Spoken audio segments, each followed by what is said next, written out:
যুদ্ধের ৩ বছর কেটে গেলেও কমেনি উত্তাপ, চলছে হামলা পাল্টা হামলা। স্থানীয় সময় রোববার ইউক্রেনে এ যাবৎকালের সবচেয়ে বড় ড্রোন হামলা চালিয়েছে রুশ বাহিনী।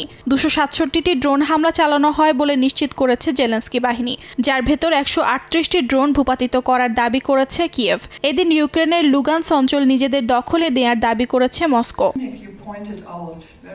এদিকে ইউক্রেনের শান্তি এলে পদ ছাড়তেও রাজি আছেন বলে জানালেন প্রেসিডেন্ট ভলোদিমির জেলেনস্কি। তার পদত্যাগের বিনিময়ে ইউক্রেনের ন্যাটোতে যোগদান করার বিষয়টি নিশ্চিত করা যায় কিনা তা নিয়ে আলোচনা হতে পারে বলে এক সংবাদ সম্মেলনে এই কথা জানান তিনি। এমনকি যুক্তরাষ্ট্রকে খনিজ সম্পদ দিয়ে যদি ইউক্রেনের নিরাপত্তা নিশ্চিত হয় তবে চুক্তি করতেও রাজি আছেন বলে জানান জেলেনস্কি। যদি এটি ইউক্রেনের শান্তি নিয়ে আসে এবং সত্যি আপনারা চান যে আমি আমার পদ ছেড়ে দেই, আমি তা করতে প্রস্তুত। দ্বিতীয়ত, যদি সুযোগ থাকে তবে আমি এটি ন্যাটোর সদস্যপদের বিনিময়ে করতে পারি। আমি তাৎক্ষণিকভাবে এটি করব। এ নিয়ে দীর্ঘ আলোচনার প্রয়োজন নেই। আমি আজ ইউক্রেনের নিরাপত্তার দিকে মনোযোগ দিচ্ছি, ২০ বছর পরে নয়। আমি কয়েক দশক ধরে ক্ষমতায় থাকার পরিকল্পনা করছি না, তাই এটি আমার লক্ষ্য এবং আমার স্বপ্ন।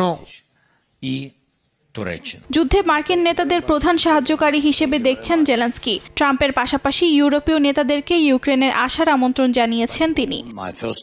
অর্জিতা শেহজিন, সময় সংবাদ।